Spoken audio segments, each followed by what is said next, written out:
नमस्कार, मी रणवीर रघुनाथ राठोड, जिल्हा परिषद प्राथमिक शाळा तेरसे बांबर्डे गावडेवाडी, तालुका कुडाळ, जिल्हा सिंधुदुर्ग. मित्रांनो, मागील व्हिडिओमध्ये आपण अपूर्णांकाचे भाग आणि रंगवलेल्या भागाचे व न रंगवलेल्या भागाचे अपूर्णांक कसे तयार करतात ते पाहिले होते. या भागामध्ये आपण पूर्णांकयुक्त अपूर्णांक पाहणार आहोत.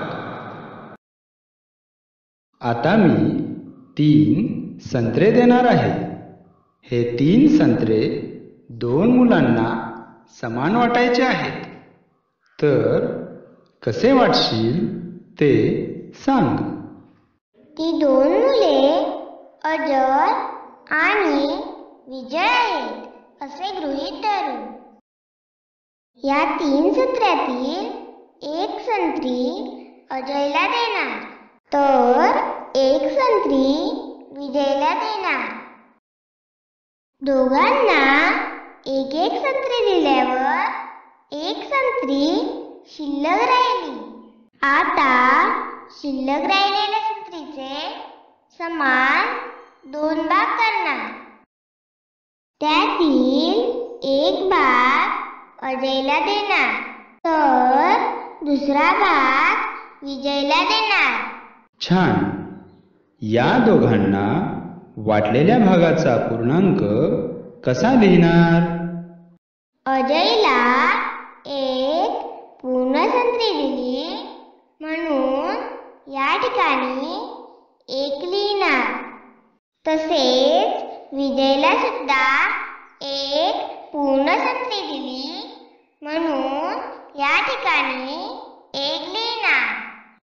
शिल्लक राहिलेल्या पूर्ण संत्रीचे आपण 2 भाग केलेले होते म्हणून दोन्हीकडे छेदस्थानी 2 लिहिणार. त्यातील एक भाग अजयला दिला व एक भाग विजयला दिला म्हणून दोन्हीकडे अंशस्थानी 1 लिहिणार. तयार झालेल्या अपूर्णांकात काही भाग पूर्ण आहे तर काही भाग अपूर्ण आहे असे दर्शवितो. म्हणून अशा अपूर्णांकांना पूर्णांकयुक्त अपूर्णांक असे म्हणतात. छान. या अपूर्णांकाचे वाचन कसे केले जाते? या अपूर्णांकाचे वाचन 1 पूर्णांक 1 अंश छेद 2 असे केले जाते.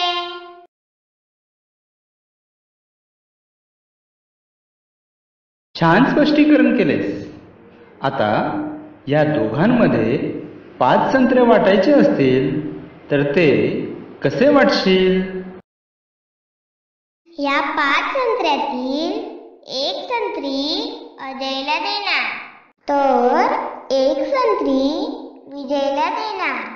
दोघांना एक एक संत्री दिल्यावर 3 संत्रे शिल्लक राहिले. या 3 संत्र्यातील एक संत्री अजयला देणार तर एक संत्री विजयला देणार. दोघांना 2 संत्री दिल्यावर एक संत्री शिल्लक राहिली. आता शिल्लक राहिलेल्या संत्रीचे समान 2 भाग करणार. त्यातील एक भाग अजयला देणार तर दुसरा भाग विजयला देणार. छान. या दोघांना वाटलेल्या भागाचा पूर्णांक कसा लिहिणार? अजयला 2 पूर्ण संत्रे दिले म्हणून या ठिकाणी 2 लिहिणार. तसेच विजयला सुद्धा 2 पूर्ण संत्रे दिले म्हणून या ठिकाणी 2 लिहिणार.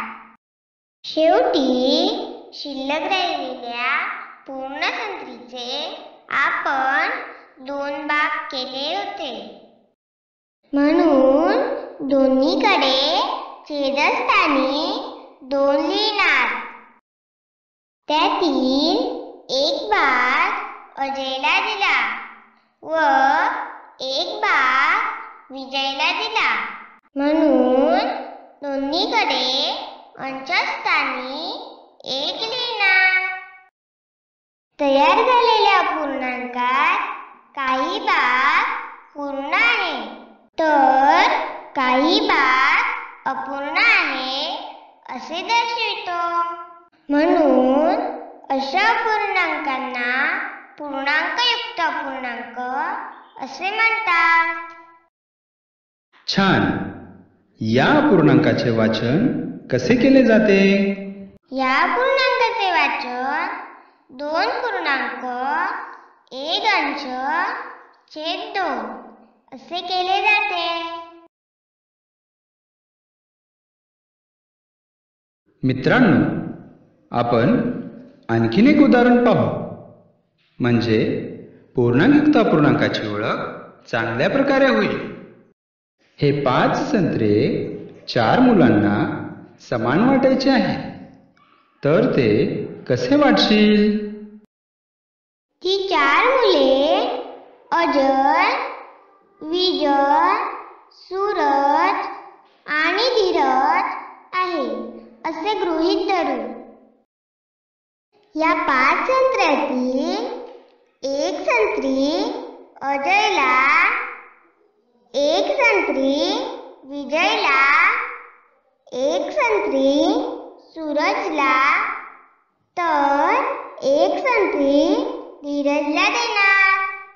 चौघांना एक एक संत्री दिल्यावर एक संत्री शिल्लक राहिली. आता शिल्लक राहिलेल्या संत्रीचे समान 4 भाग करणार. त्यातील एक भाग अजयला, एक भाग विजयला, एक भाग सूरजला तर एक भाग धीरजला देणार.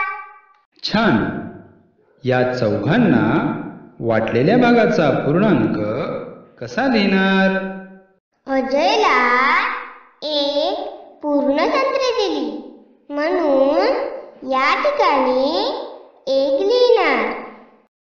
विजयला सुद्धा एक पूर्ण संत्री दिली म्हणून या ठिकाणी 1 लिहिणार.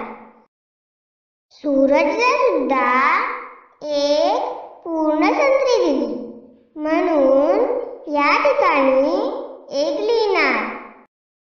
तसेच धीरजला सुद्धा एक पूर्ण संत्री दिली म्हणून या ठिकाणी 1 लिहिणार. शिल्लक राहिलेल्या पूर्ण संत्रीचे आपण 4 भाग केले होते म्हणून 4ही ठिकाणी छेदस्थानी 4 लिहिणार. त्यातील एक भाग अजयला दिला, एक भाग विजयला दिला, एक भाग सूरजला दिला व एक भाग धीरजला दिला. म्हणून 4ही ठिकाणी अंशस्थानी 1 लिहिणार. अशा प्रकारे हे पूर्णांकयुक्त पूर्णांक तयार झाले. छान. या पूर्णांकयुक्त पूर्णांकाचे वाचन कसे करावे? या पूर्णांकयुक्त पूर्णांकाचे वाचन 1 पूर्णांक 1 अंश छेद 4 असे करावे. या YouTube चॅनेलवरील उपलब्ध व्हिडिओंची यादी व आगामी व्हिडिओंची यादी खालीलप्रमाणे आहे.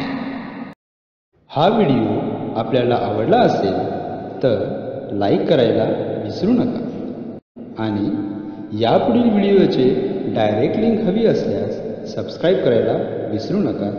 धन्यवाद.